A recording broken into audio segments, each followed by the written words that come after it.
কোশ্চেনে বলা আছে what is the value of 50 to the power 50 by 25 to the power 25। তাহলে এর মানটা আমরা কি করে বের করবো? দেখো, প্রথমে আমরা অঙ্কটা লিখছি। 50 to the power 50 ভাজিতক 25 to the power 25 সমান চিহ্ন দিলাম। দিয়ে আমরা লিখতে পারি 50 to the power 25 প্লাস 25। এটা কেন লেখা যায় না, সূত্র আছে আমাদের যে যদি x to the power m plus n হয় তাহলে আমরা লিখতে পারি x to the power m into x to the power n। ঠিক আছে, তাহলে আমাদের এখানে কি দাঁড়াচ্ছে, নিচে ছিল আমাদের 25 to the power 25। তাহলে এটাকে আমরা ভেঙে লিখছি। তাহলে লিখতে পারি 50 to the power 25 into 50 to the power 25। আচ্ছা, নিচে আমাদের ছিল কত না 25 to the power 25। আচ্ছা, ঠিক আছে, এবার আমরা লিখতে পারি এটাকে আবার সমান চিহ্ন দিলাম 50 to the power 25 ইন্টু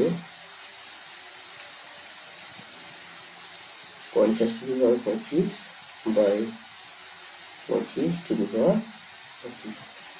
ঠিক আছে, আবার এটাকে আমরা লিখতে পারি সমান চিহ্ন দিয়ে 50 to the power 25 ইন্টু এটাকে আমরা লিখতে পারবো কত 50 বাই 25 to the power 25। কারণ আমাদের সূত্রে ছিল যে x to the power m ভাজিতক x to the power ভাজিতক y to the power n সমান আমরা লিখতে পারি x by y to the power n। সমান চিহ্ন দিলাম। কত লিখবো আমরা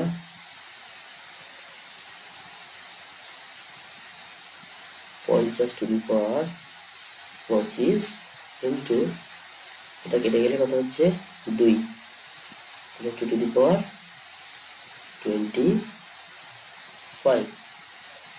ইজিক্যাল টু আমরা লিখতে পারি 50 ইন্টু 2 to the power 25। কারণ আমরা বলে দিচ্ছি এখানে, কারণটা হচ্ছে আমাদের এটা x to the power m into y to the power m সমান থেকে লেখা যায় x y to the power m। তাই আমরা এটা লিখেছি, সমান চিহ্ন দিলাম। এটা হচ্ছে 100 to the power 25। আবার আমরা 100 কে লিখতে পারি 10 to the power 2 10 square to the power 25। সমান আমরা লিখতে পারি কত না 10 to the power 2 ইন্টু 25 সমান কত হচ্ছে না 10 to the power 50। এটা যে মান, এখানে সূত্রটা কাজে লেগেছে আমাদের x to the power m to the power n সমান আমরা লিখি x to the power m